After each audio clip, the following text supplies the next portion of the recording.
Just how much meaningful change could there be at the summit, which won't be attended in person by the heads of state of China, Saudi Arabia and Russia? These are some of the countries whose climate policies are doing the most to put all of us at risk.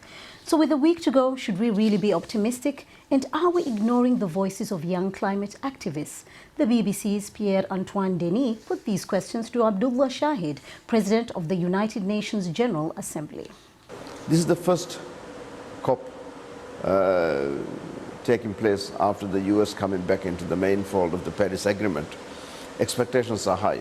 During the high-level week at the UN General Assembly, the statements were promising.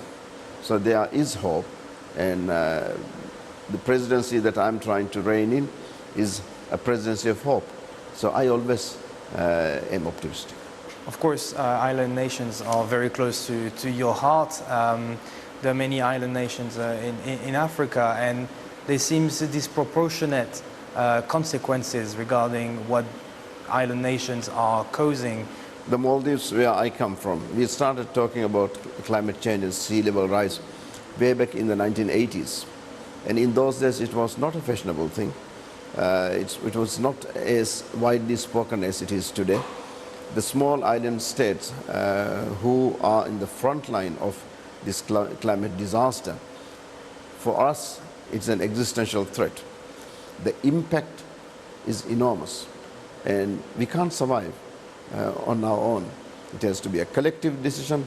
Africa needs assistance as much as any other part of the world, and Africa, to survive, they need the scientific, modern, green technologies at behind. There seems to be a clear difference with, on one hand, young activists, and you seem to side by them. They have a voice, they're making themselves heard. But on the other hand, with governments saying they're listening to them, but they aren't really acting at the moment. Do you think that that's fair? Why I have hope that humanity will ultimately make the right decision. Why I have hope in the goodness of humanity is because of the young people. 1.8 billion young people around the world today. This is the largest youth population that humanity has ever seen. And this planet is going to be inherited by them. When I hear them, when I hear their voices, when I hear their stand on climate action, I'm encouraged. I side with them because they are on the right path. They always tell us that it actually has a mental trauma on them.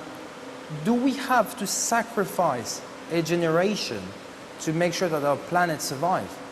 We cannot let a generation be sacrificed. We have to save them, we have to save the planet, we have to save the youth, and by saving the youth, we save the planet, we save humanity. So there is no choice but to take the right decisions at the right time.